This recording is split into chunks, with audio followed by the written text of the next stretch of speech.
रेतीले समुद्र तट, लहराती पहाड़ियां और चमकते सागर वाले खूबसूरत द्वीपों की यात्रा जैसी कुछ ही चीजें हैं। लेकिन सोचिए, अगर आप इस स्वर्ग का एक हिस्सा खरीद सकें और जब चाहें वहां जा सकें। दुनिया के अमीर और मशहूर सितारों के लिए यह सपना अक्सर हकीकत होता है। निजी द्वीप करोड़ों अरबों में बिकते हैं, पर अमीरों के लिए इनकी निजता और शांति कीमत के लायक है।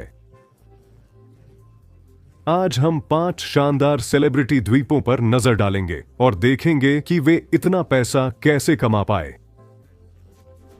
मेल गिब्सन 2005 ने दुनिया के सबसे बड़े निजी द्वीपों में से एक $15 मिलियन में खरीदा। यह सोचना पागलपन है कि किसी ने इतना पैसा यूं ही खर्च कर दिया, पर मेल के लिए यह मामूली रकम है।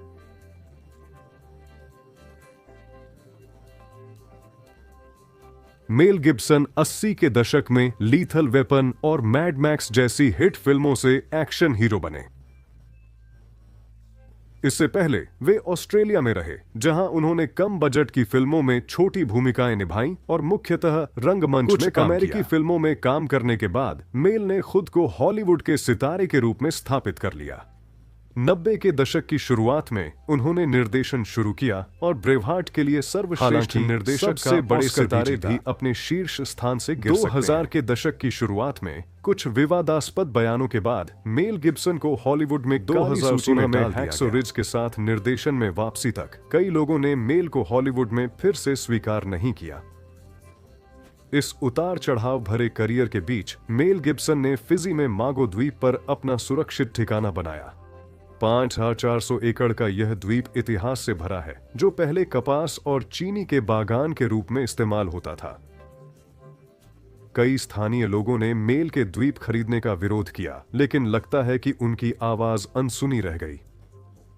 द्वीप स्वयं हरा भरा है, शानदार जंगलों और पहाड़ी चोटियों के साथ, जो नीचे साफ नीले पानी तक जाते हैं। हैरानी की बात है, हालांकि यह मेल गिब्सन का निजी द्वीप है, यहाँ लगभग 60 अन्य लोग रख रखाव करने वाले के रूप में रहते हैं। द्वीप पर कई गायों, घोड़ों और बकरियों के साथ एक छोटा सा फार्म भी है।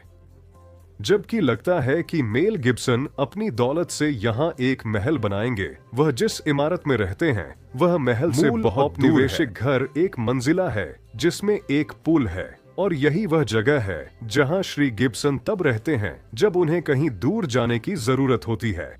लियोनार्डो डिकैप्रियो ने 2005 में बेलीज के तट पर $1.75 मिलियन में एक निजी द्वीप खरीदा। यह मशहूर अभिनेता द्वीप खरीदने की हैसियत तक कैसे पहुंचा और वह इसके साथ क्या करने की योजना बना रहा है?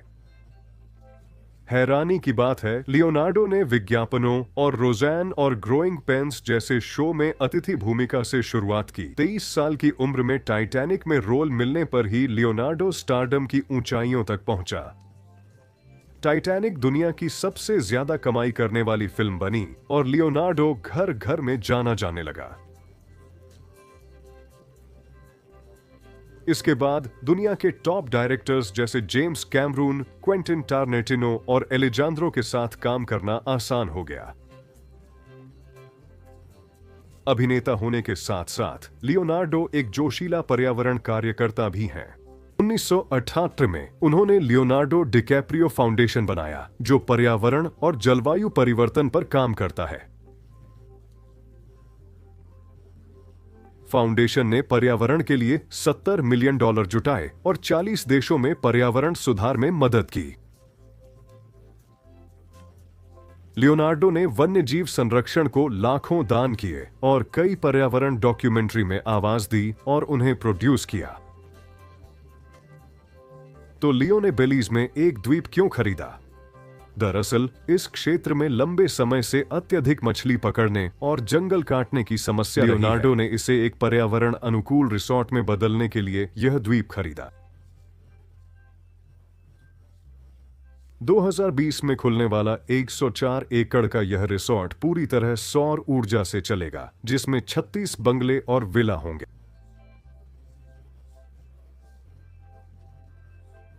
उन पुलों से पानी की बर्बादी होगी क्या? खुशकिस्मती से लियो इस मामले में आपसे आगे सारा पानी रिसाइकल किया हुआ बारिश का पानी होगा। सिर्फ रिसोर्ट नहीं, यह द्वीप ग्लोबल वार्मिंग पर शोध केंद्र भी होगा। निजी द्वीप खरीदारी में यह एक बेहतर उदाहरण लगता है। जॉनी डेप, एक और अभिनेता जो टीन आइडल से ऑस्कर नॉमिनी बना। जॉनी डेप ने बहामास में लिटिल हॉल्स पॉन्ड के नाम का द्वीप 3.6 मिलियन में खरीदा।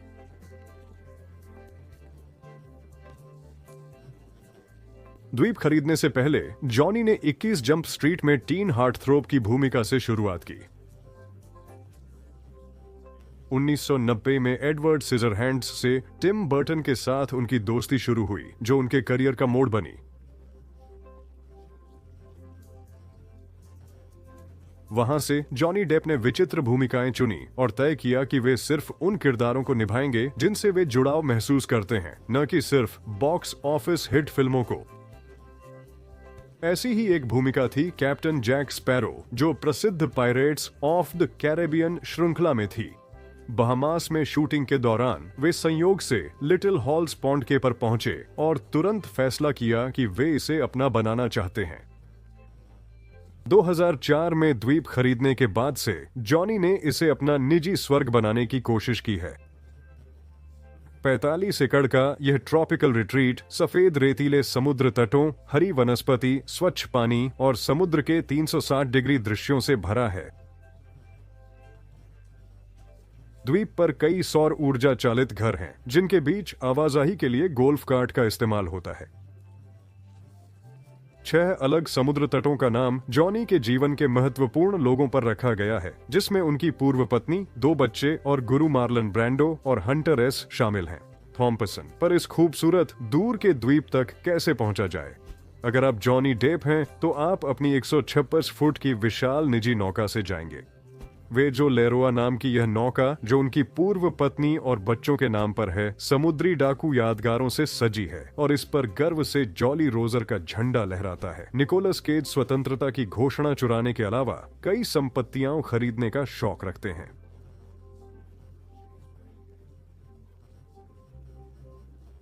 दो 2004 में खरीदी गई एक संपत्ति की कीमत लगभग 3 मिलियन थी, जब उनकी कुल संपत्ति 150 मिलियन थी।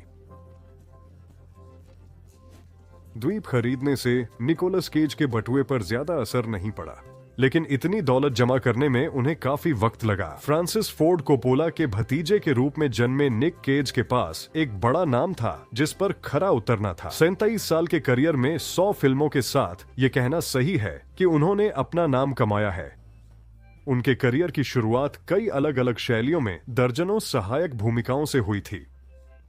रेजिंग एरिजोना से निक केज को पहली बड़ी मुख्य भूमिका मिली। इसके बाद उनके जोशीले अभिनय ने उन्हें एडेप्टेशन, घोस्ट राइडर और नेशनल ट्रेजर जैसी फिल्मों में मुख्य भूमिकाएं दिलाईं। प्रसिद्धि और लगातार रोल्स ने उन्हें कोई भी चाही संपत्ति खरीदने की स्थिति में ला दिया। जब उन्होंने बहामास के एक्सुमा द्वीप समूह में एक शानदार द्वीप देखा तो उन्हें वह खरीदना ही था। लीफ के, जो 45 एकड़ का है, के पूर्वोत्तर किनारे पर समुद्र तटों की पूरी तटरेखा है। नासाउ से करीब 25 मील दूर यह द्वीप बिल्कुल अलग थलग और साफ पानी चट्टानों से घिरा है। हालांकि यह अज्ञात है कि निक केज के पास द्वीप पर क्या है, एक बात निश्चित है, यह स्वर्ग का एक सुंदर टुकड़ा है। लेनी क्राविट्स का निजी द्वीप हमें बहामास में एलुथेरा द्वीप समूह में कुछ मील दूर ले जाता है। इस सूची के अधिकांश लोगों के विपरीत लेनी क्राविट्स का द्वीप से एक विशेष जुड़ाव था। बहामास की मूल निवासी मां से जन्मे लेनी हर गर्मी यहां आते और पूरे जीवन इससे प्यार करते रहे। 3 साल की उम्र से ही बर्तनों पर ड्रम बजाते मां ने उनके संगीत प्रेम को बढ़ावा दिया, जिसके लिए दुनिया आभारी है। वे शून्य से शुरू होकर सबसे प्रतिभाशाली संगीतकार बने, फिर टॉम पेटी, बॉब डायलन और मैडोना के साथ टूर किया। उन्होंने मैडोना, वैनेसा पैराडिस, एरोस्मिथ और मिक जैगर के लिए कई पुरस्कार विजेता एल्बम बनाए।